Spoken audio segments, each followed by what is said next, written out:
আমার নবীর অবস্থান সূর্যের চেয়ে আরো স্বচ্ছ, সূর্যের চেয়ে আরো নিখুঁত, সূর্যের চেয়ে আরো নির্মল। এরপরও আল্লাহ রাব্বুল আলামিন আমার নবীকে সূর্যের সাথে তুলনা করেছেন। আমাদের উপর যে সূর্য রয়েছে, এই সূর্য আলোকবর্তিকা, আলো আর আলো, নিজস্ব আলোর দ্বারা সে আলোময়। এই সূর্য সারাটা পৃথিবীকে আলো দেয়, তবে হিন্দুদেরকে দেয় না। খ্রিস্টান বৌদ্ধকে বলুন না, শুধু মানব জাতিকে দেয়, গাছ বৃক্ষকে দেয় না। শুধু গাছ বৃক্ষকে দেয়, সাগর সমুদ্রকে দেয় না। শুধু সাগর সমুদ্রকে দেয়, নির্জীব পাথরকে দেয় না। বলুন না, জোরে বলুন না, জোরে বলুন না, জোরে বলুন না। এই সূর্য সবাইকে আলো দেয়, সূর্য সবার জন্য।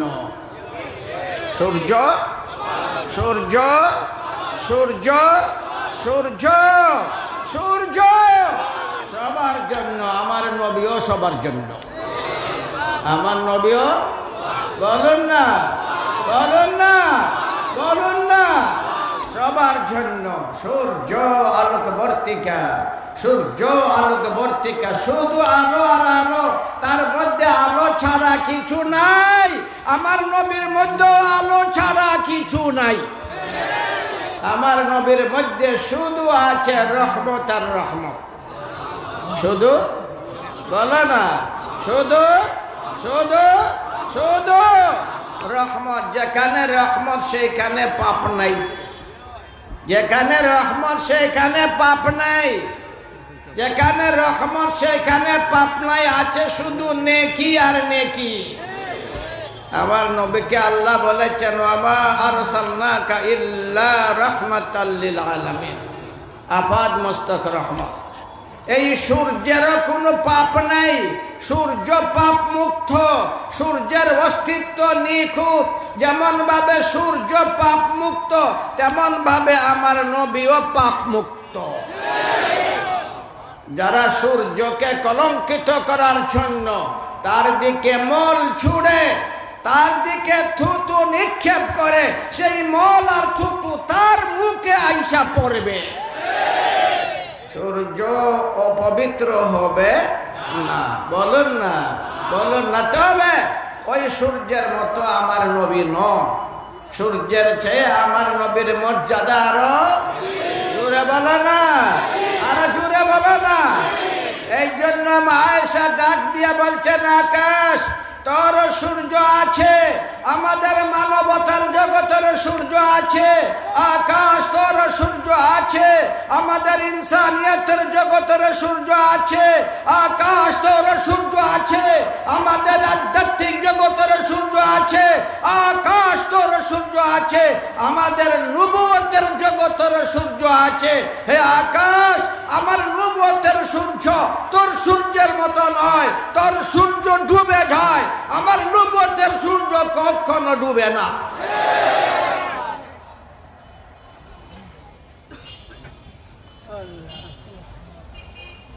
সেই প্যারা নবী মুহাম্মদুর রাসূলুল্লাহ সাল্লাল্লাহু আলাইহি ওয়াসাল্লাম সূর্যের চেয়েও আরো পরিষ্কার, সূর্যের চেয়ে আরো স্বচ্ছ, সূর্যের চেয়ে আরো নিখুঁত, সূর্যের চেয়ে আরো নির্মল, সূর্যের চেয়ে আরো বেশি সবল, সূর্যের চেয়ে আরো বেশি, সূর্যের চেয়ে আরো বেশি, সূর্যের চেয়ে আরো বেশি সবল। সূর্য আড়াল ডিঙ্গিয়ে তার আলো পৌঁছাতে পারে না, দেয়াল ডিঙ্গিয়ে তার আলো পৌঁছাতে পারে না, পাহাড় ভেদ করে তার আলো পৌঁছাতে পারে না। আমার নবী আকাশ পাতাল ভেদ করে, আমার নবী তার নবুয়তের আলো পৌঁছাইতে পারেন। পারেন না? পারেন না? পারেন না? পারেন না? সেই মহান নবীর নবুয়তের আলো যারা গ্রহণ করে বা গ্রহণ করেছেন তারা ভাগ্যবান। তারাও হয়ে গেছেন আলোকিত, তারাও হয়ে গেছেন আলোকিত। একবারের কথা বাইনপুরি রহমতুল্লাহ আলাইকে আল্লামা গওহরপুরি রহমতুল্লাহ আলাই জিজ্ঞাসা করেছিলেন, আমি শুনি নাই, দেখছি লেখার মধ্যে,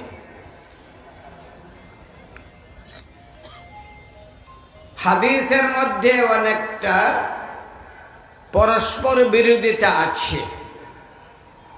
কোন হাদিস দুর্বল, কোন হাদিস সবল, এমন ব্যাপার আছে।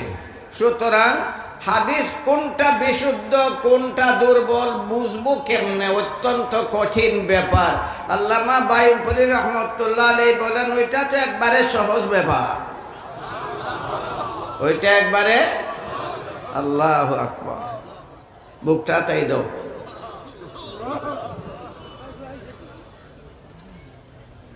সহজ ব্যাপার।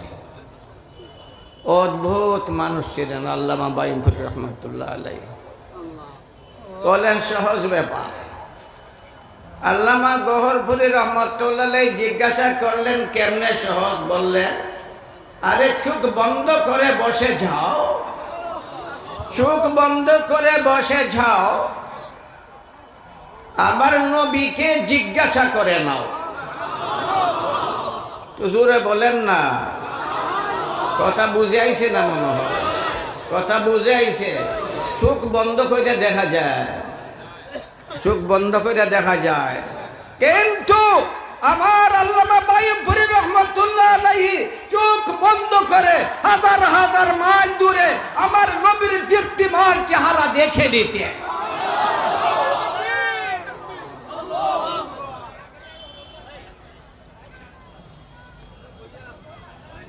ছোট্ট মুখে বড় কথা। আমার প্যারা নবী মুহাম্মদুর রাসূলুল্লাহ সাল্লাল্লাহু আলাইহি ওয়াসাল্লাম একবার একটা মাঠে ঘুমিয়ে পড়লেন। জাবির ইবনে আব্দুল্লাহ, আমার নবীর প্রিয় একজন সাহাবা, জাবির ইবনে আব্দুল্লাহ, উনি ছিলেন প্রহরার্থ, একবারে একা একা নিজের জীবনকে ধন্য মনে করতে লাগলেন, আজ আমি আমার নবীকে চোখ ভরে দেখার সুযোগ পেয়ে গেলাম। আমার নবী ঘুমিয়ে গেছেন। নবী ঘুমাইতেন না? বলুন না, নবী ঘুমাইতেন না? নবী ঘুমাইতেন না? নবী ঘুমাইতেন না। আপনি কিভাবে ঘুমাবেন সেই শিক্ষাও আমার নবী দান করেছেন। ঘুমাইছেন, গভীর ঘুমে আমার নবী মগ্ন। জাবির ইবনে আব্দুল্লাহ রাদিয়াল্লাহু তাআলা আনহু দেখেন, দূর থেকে একটা গাছ নিজে নিজে উপড়ে গেল, ধীরে ধীরে আমার নবীর দিকে আসতে শুরু করলো। জাবির হতবাক, আজবা, বিশ্বের ব্যাপার, আশ্চর্যের ব্যাপার। গাছ নিজে নিজে উপড়ে গেল আর আমার নবীর দিকে কদম কদম আসতে শুরু করলো। একবারে আমার নবীর কাছে এসে আমার নবীকে ছায়া দিতে লাগলো। আমার নবী ঘুমিয়ে আছেন, আমার নবী ঘুমিয়ে আছেন। জাবির ইবনে আব্দুল্লাহ একেবারে হতবাক। দয়ার নবী, করুণার ছবি মুহাম্মদুর রাসূলুল্লাহ সাল্লাল্লাহু আলাইহি ওয়াসাল্লাম যখন সজাগ হওয়ার উপক্রম হয়ে গেলেন, ওই সময় গাছ ধীরে ধীরে আবার যেখানে ছিল সেইখানে প্রত্যাবর্তন করলো। আমার নবী যখন সজাগ হলেন, জাবির ইবনে আব্দুল্লাহ রাদিয়াল্লাহু তাআলা আনহু আমার নবীকে বলতে লাগলেন, ইয়া রাসূলুল্লাহ, অদ্ভুত ব্যাপার দেখলাম, অদ্ভুত ব্যাপার। আপনি ছিলেন ঘুমের ঘুরে মগ্ন, ওই দেখুন দূরে অবস্থিত গাছ, ওই গাছ নিজে নিজে উপড়ে গেল, আপনার কাছে আসলো, আপনাকে ছায়া দিতে লাগলো, আর আপনি সজাগ হওয়ার কিছুক্ষণ আগে স্বস্থানে ফিরত চলে গেল। অদ্ভুত ব্যাপার দেখলাম। আমার নবী বলেন, জানো জানো ওই গাছ কেন আসছিল জানো? ওই গাছ আল্লাহর দরবারে আবেদন করেছে আমার সাক্ষাতের জন্য। আল্লাহ তাকে অনুমতি দান করেছেন এই মুহূর্তে, এই জন্য গাছ আমার জিয়ারতের জন্য আসছে। বোঝা গেল নবীর জিয়ারত বরকতময়। বলো না নবীর জিয়ারত, জোরে বলো না, নবীর জিয়ারত, নবীর জিয়ারত বরকতময়। মন চায় নবীর জিয়ারতে যাবেন? মন চায়? মন চায়? মন চায়, মন চায়, মন চায়। আল্লাহ আমাদের চাওয়াকে কবুল করো, আমাদের চাওয়াকে কবুল করো, আমাদের চাওয়াকে কবুল করো। আল্লামা বাইনপুরী রহমতুল্লাহ আলাইহির উস্তাদ কুতবুল আলম সৈয়দ হুসাইন আহমদ মদনী রহমতুল্লাহ আলাইহি, আল্লামা বাইনপুরী বলো না। আর উনি খে জামাই, উনি তো মজার সম্পর্ক, জামাই রক্তের সম্পর্ক, ওইটাকে সাধারণ ব্যাপার। আরে আবু বকর রাদিয়াল্লাহু তাআলা আনহু আমার নবীকে জিজ্ঞাসা করেছিলেন, ইয়া রাসূলুল্লাহ আইয়ুল আশয়া মিনাদ দুনিয়া হাব্বু ইলাইক? আল মুনাব্বিহাতের মধ্যে আছে, আমার নবীকে জিজ্ঞাসা করেছিলেন এই দুনিয়ার কোন কোন জিনিস আপনার কাছে প্রিয়? আমার নবী জবাব দিলেন, উল্টা নবী জিজ্ঞাসা করলেন, আবু বকর তোমার কাছে দুনিয়ার কোন কোন জিনিস প্রিয়? হযরত আবু বকর রাদিয়াল্লাহু তাআলা আনহু জবাবে বলেছিলেন, প্রথম নম্বরে আমার কাছে সবচেয়ে প্রিয় যা তা হচ্ছে আন-নাজরু ইলা ওয়াজহিক। আপনার চেহারা দেখবো, আপনার চেহারা, আপনার চেহারা। নবী তো একবারে কালো আসিল না, কুসরি বিশ্রী। নবীর চেহারা চাঁদের চেহারা উজ্জ্বল। নবীর চেহারা বলো না, চাঁদের চেহারা উজ্জ্বল। আবু হুরায়রার বক্তব্য তা প্রমাণ করে। আবু হুরায়রা রাতের বেলা ঘুম থেকে সজাগ হয়ে ঘর থেকে বাহির হয়ে আসলো, আকাশের দিকে তাকালো, ঝলমলে পরিপূর্ণ চাঁদ একদম সারাটা আরবকে একদম একদম একদম একদম একবারে আলোকিত করে নিয়েছে। হতবাক পলকহীন দৃষ্টিতে চাঁদের দিকে তাকিয়ে থাকলো। সেই মুহূর্তে জমিনের চাঁদ ঘর থেকে বাহির হয়ে আসলেন। আবু হুরায়রা হতাশ, হতবাক, একবার চায় আকাশের চাঁদের দিকে, আরেকবার চায় জমিনের দীপ্তিমান চাঁদের দিকে, ঠিক করতে পারে না কোন চাঁদ সুন্দর। আবার চায় আবু হুরায়রা আকাশের চাঁদের দিকে, আরেকবার চায় জমিনের জ্যোতিষ্মান চাঁদের দিকে, ঠিক করতে পারে না আবু হুরায়রা কোন চাঁদ সুন্দর। আবার চায় আকাশের চাঁদের দিকে, আবার চায় আমার নবীর জ্যোতিষ্মান চেহারার দিকে। তিনবার দেখার পরে আবু হুরায়রা ঘোষণা করে, হে দুনিয়ার মানুষ, বিশ্বাস করো আল্লাহর কসম, আকাশের চাঁদের চেয়ে আমার নবীর চেহারা আরো সুন্দর। আবু বকরকে আমার নবী জিজ্ঞাসা করলেন, কোন কোন জিনিস তোমার কাছে প্রিয়? আবু বকর জবাব দিলেন, প্রথমে আমার কাছে সবচেয়ে প্রিয় আন-নাজরু ইলা ওয়াজহিক, আপনার জ্যোতির্মান চেহারা দেখা আমার কাছে সবচেয়ে প্রিয়।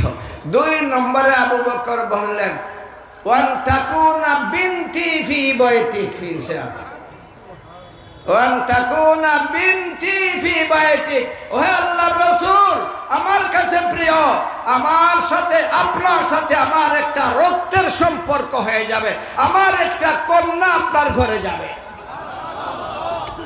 তাও কবুল হয়ে গেছে না হয় নাই? বলুন না। সুতরাং এইটা একটা বরকতময় ব্যাপার না? ব্যাপার না? বুঝুন না, বরকতের ব্যাপার, বরকতের বরকতের ব্যাপার। তা আমার প্যারা নবী মুহাম্মদুর রাসূলুল্লাহ সাল্লাল্লাহু আলাইহি ওয়াসাল্লাম শুধু মানুষের নবী নন, বিশ্বের নবী, এবং তার সব কিছু নিখুঁত নির্মল।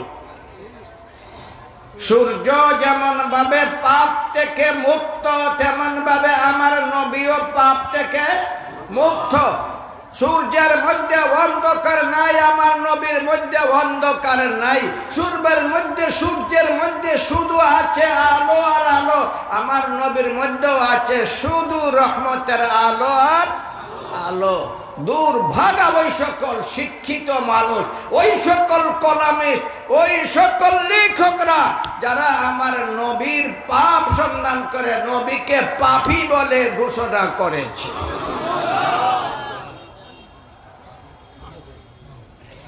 দুর্ভাগা। আল্লাহ তাআলা আপনাকে আমাকে সবাইকে সঠিকভাবে আমাদের প্যারা নবীকে চেনার এবং বুঝার তৌফিক দান করুক। সবাই বলুন আমিন। আরো জোরে বলো না আমিন, আবার বলো না আমিন। আমি কথা আগেই বলছি, সংক্ষিপ্ত বলবো, বেশি লম্বা করলে যে হুজুর বইয়ে রয়েছে না, বুড়া মানুষ হইলে কি হইব, ওই আগেই বললাই সংক্ষিপ্ত, লম্বা করলে কেন লেগে। ওয়াখিরু দাওয়ানা আনিল হামদুলিল্লাহি রাব্বিল আলামিন। একটা দরখাস্ত আমার আপনাদের কাছে, আপনাদের কাছে একটা দরখাস্ত, এটা তো হলো ভালোবাসা, এটাই বুঝি, ফিরে কি হতো আমি বুঝি না।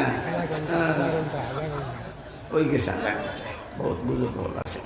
আল্লাহ, আমার একটা দরখাস্ত, আমি আরেকবার আসছিলাম দারুল উলুমের জলসায়, তো আমি দরখাস্ত রাখছিলাম 500 টাকা, আর আজকে দরখাস্তে রাখলাম 1000 টাকা। কে কে দিবেন হাতটা তুলেন, মাত্র 1000 নগদ, নগদ নগদ 1000 দিবেন নগদ। এই আমরা ছাত্ররা গিয়ে আনবো, আপনার হাতে উঠান তো দেখি না কয়েকটা হাত, মাত্র 1000 টাকা দিবেন। বিশাল সমাবেশ, কমপক্ষে তো 1000 হাত দেখার দরকার আছে। 1000 হাত, 1000 হাত তুলো, উঠাও 1000 হাত, 1000 হাত আনবে গিয়া। আমিও দিমু 1000, আমিও দিমু 1000 আপনাদের সাথে শরীর। আর আপনি দেন 1000, খালি টাকা পাইতাই, খালি দিতাই নাই। দেও 1000, দেও 1000 টাকা বেশি তো পূজা পাওয়া যায় না। ওই বাড়িছে 1000। আলহামদুলিল্লাহ, আলহামদুলিল্লাহ। আমার হুজুর দিছেন 1000। জোরে বলো আল্লাহু আকবার, বলো আল্লাহু আকবার।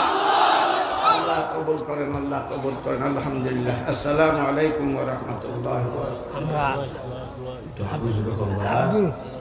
আব্দুল তাহির চৌধুরী সাহেব 12,000 টাকা। 12,000 টাকা আব্দুল তাহির চৌধুরী সাহেব, 12,000 নগদ। আলহামদুলিল্লাহ। আর এই বাচ্চা দিছে, মাশাআল্লাহ। এই দেখেন, মাশাআল্লাহ, মাশাআল্লাহ। এই নে, এই নে, এই নে, মাশাআল্লাহ। আলহামদুলিল্লাহ, আলহামদুলিল্লাহ, মাশাআল্লাহ। ওইটা নে, ওইটা ইরেন দিয়েছে। আলহামদুলিল্লাহ। দরখাস্ত দোয়া